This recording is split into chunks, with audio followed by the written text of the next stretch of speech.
Bueno, en 1983 Alfonsín ganó una elección trascendental para la historia argentina y en términos políticos implicó primero el surgimiento dentro del radicalismo de una corriente muy importante que es la corriente alfonsinista y después también la crisis del peronismo, un peronismo que se creía vencedor y que tuvo que afrontar en una situación muy compleja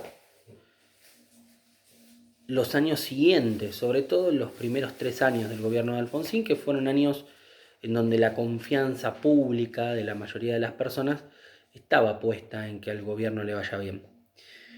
Básicamente, el gobierno de Alfonsín atravesó en términos políticos 3 momentos. Un primer momento que podríamos denominar el momento fundacional, que está relacionado con un fuerte respaldo popular, sobre todo durante su primer año y medio de gestión, hasta 1985, con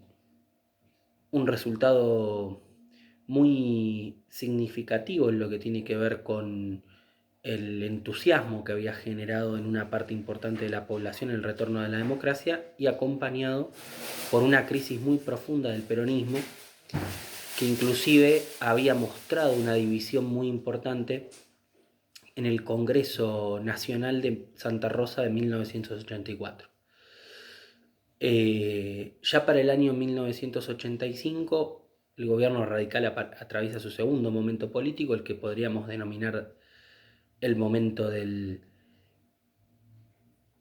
si se quiere, de la desilusión, en donde inicia una segunda etapa en donde se dan dos cuestiones paralelas. Primero, el gobierno empieza a perder popularidad por algunos desaciertos en sus medidas económicas y por otro lado por una recomposición del peronismo que se recompone a través de un proceso político interesante. Primero, su crisis, la resolución de su crisis después de las elecciones de 1985, que es donde termina la primera etapa de éxito político del gobierno de Alfonsín. Las elecciones de 1985 son electoralmente positivas para el gobierno. Argentina sigue mostrando un sistema bipartidista, pero el peronismo va dividido. Y ahí el peronismo resuelve su interna de poder. Y ya después de esas elecciones, ya para el año 86, que es cuando empieza esta segunda etapa, aparece lo que se llama la renovación peronista, un grupo de dirigentes que van a ser encabezados por Antonio Cafiero y con diálogo con otros sectores del peronismo, sobre todo el sector de los gobernadores, entre los que destacaba Carlos Menem, que va a ser el presidente de la Argentina en la etapa siguiente, con una característica central que tiene que ver con el entendimiento de la etapa histórica que había atravesado el peronismo, de la crisis que había atravesado el peronismo, de la necesidad de relanzarse. Por eso se llama la renovación peronista, un espacio político que empieza a cautivar dirigentes y que en el año 1987 se hace de la provincia de Buenos Aires en una elección muy importante porque se estipulaba que el próximo presidente, además de que iba a ser peronista, lo iba a poner la provincia de Buenos Aires. El gobierno de Alfonsín tiene serias dificultades para atender la cuestión política de renovación del peronismo y eh, entra en un tercer proceso que es el del declive, que tiene que ver con la falta de capacidad política para manejar la crisis, sobre todo del año 88 en adelante, en donde muestra eh, ciertas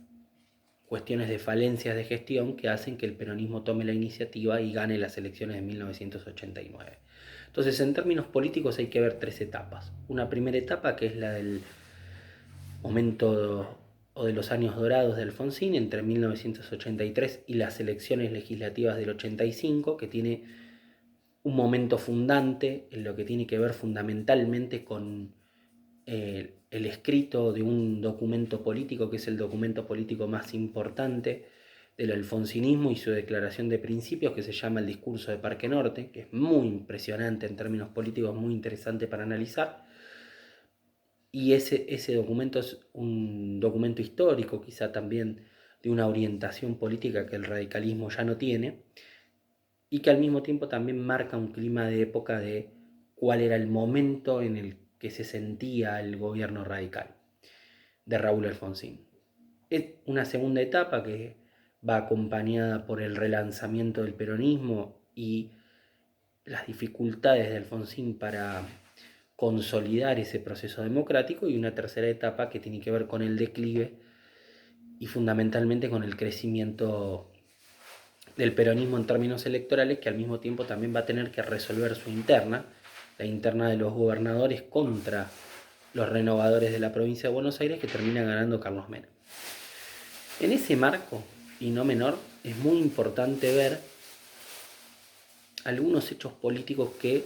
son significativos del gobierno de Alfonsín en lo que tiene que ver con la toma de decisiones. En ese primer año de gobierno de Alfonsín, Alfonsín toma dos definiciones centrales. La primera, volver a hacer el Congreso Pedagógico después de 100 años. El Congreso Pedagógico de 1884 fue el que sentó las bases para la ley 1420, la ley de educación 1420, una ley muy importante para la historia argentina. Y posteriormente, en ese mismo año, se saca el radicalismo una ley muy polémica, que era una ley que se conoció como la ley Mucci, pero que en realidad era una ley de democratización sindical, que implicaba cambiar las formas en las que los sindicatos elegían a sus autoridades y distribuían el poder al interior de los mismos. Algo que sigue siendo muy cuestionado en la actualidad y que obviamente era muy cuestionado en ese momento. La ley Mucci fue la primera gran derrota del gobierno de Alfonsín. No lograron juntar los votos en el Congreso para impulsarla, y lo mismo sucedió con el Congreso Pedagógico, que empezó como un gran llamado a la reconstrucción del sistema educativo nacional, pero después terminó fracasando y siendo copado por los sectores más conservadores, es decir, por los sectores de la educación privada eclesiástica, que fueron a discutir efectivamente algunas cuestiones que tenían que ver con algunas ideas que tenía el gobierno de Alfonsín respecto a la sociedad civil. Hecho que se puso de manifiesto 2 años después, cuando el gobierno de Alfonsín sancionó la ley de divorcio, algo que obviamente le generó también contradicciones con los sectores de la iglesia que se oponían a la destrucción de la familia. El gobierno de Alfonsín sancionó esa ley en el año 1986 y es la ley civil más importante que se sancionó durante su gobierno. Después hubo otro intento fallido del gobierno de Alfonsín, no menor, que fue el sueño de mudar la capital al sur. Alfonsín planteaba que la Argentina, y con muy buen criterio, que la Argentina tenía un problema, que era el de la concentración poblacional, y que había que empezar a descentralizar el país. La mejor forma de hacer eso era mudar la capital argentina de Buenos Aires a una ciudad del sur del país. En este caso, Alfonsín había propuesto Viedma. Era el sueño de repensar la Argentina desde el sur para despoblar quizá la parte de la Argentina que menos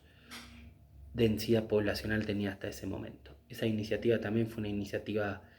que no se concretó nunca, que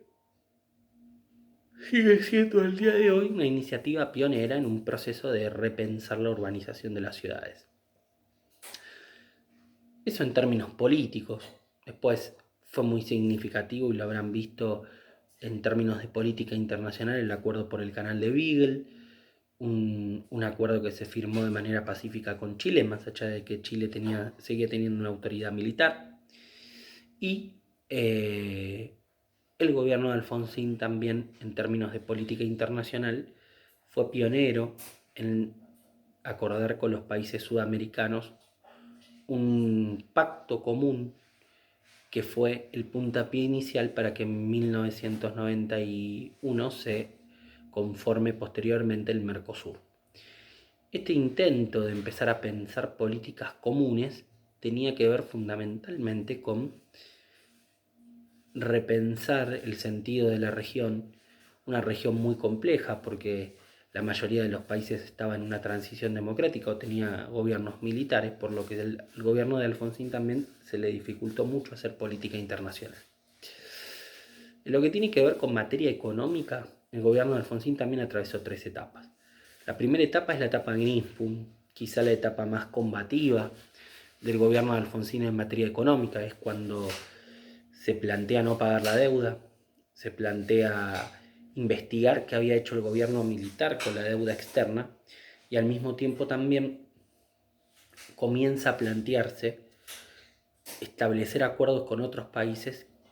que se conocen como los acuerdos del Club de Deudores, una cantidad importante de países que habían tenido una situación similar a la Argentina en términos de capturar exceso de petrodólares que fueron convertidos en deuda externa y posteriormente esa deuda se convierte en una deuda millonaria, multimillonaria en dólares, por una cuestión central que tenía que ver con que cambiaron las tasas de interés a la cual los organismos financieros internacionales prestaban. Esa primera etapa fue una etapa muy importante del gobierno de Alfonsín, decidir qué hacer con la deuda, algo que Alfonsín decide en el año 85 cuando establece el Plan Austral, un plan de ajuste, un plan que revaloriza la moneda argentina, una moneda que venía sufriendo muchísimas devaluaciones, pero al mismo tiempo a costa de reducir el gasto público y de empezar a pensar esquemas de privatizaciones. El Plan Austral garantiza la estabilidad de la moneda durante un año, pero Alfonsín, sin negarlo, plantea que eso es un programa de economía de guerra y que eso iba a traer la necesidad de que una parte importante de los argentinos tuvieran que hacer un esfuerzo económico. En ese marco es que ya para el año 86 el Plan Austral había demostrado que no había condiciones para tomar ese tipo de medidas, sobre todo porque había subido la conflictividad social y al mismo tiempo Argentina seguía teniendo un problema de precios significativo porque la moneda nacional se había vuelto a devaluar y esa devaluación creada a partir del reemplazo del peso por el austral va a generar la necesidad de hacerle un reajuste al plan austral que se llamó Plan Primavera, un plan político que intentaba corregir los errores del Plan Austral buscando la necesidad de resolver la tensión nuevamente entre una moneda devaluada y el aumento de precios. Nuevamente el Plan Primavera también fracasó, lo cual generó una espiral económica de crisis muy importante, sobre todo una crisis especulativa, que empezó a hacer que el austral valiera muy poco y que se estableciera una situación muy complicada en términos de inflación. El gran problema durante todo el gobierno de Alfonsín fue la inflación, que hacía que un día los precios, a la mañana las cosas valieran una cosa y a la noche valieran otra. En el año 1989 se produce una hiperinflación, es decir, una inflación por encima de los 4 dígitos, algo que genera la explosión de la economía y la destrucción del austral como moneda. Eso provoca que Alfonsín tenga que adelantar las elecciones y convocar al presidente electo Carlos Menem a asumir 6 meses antes su mandato. Algo muy importante y no menor tiene que ver con que en el medio de toda esta situación compleja en términos económicos y en términos políticos estaban los levantamientos militares, que ya vimos oportunamente que condicionaron la política de derechos humanos del gobierno. En mayo de 1989, Carlos Menem se hace con la presidencia de la Argentina. Y eso va a ser lo que vamos a ver en la próxima clase.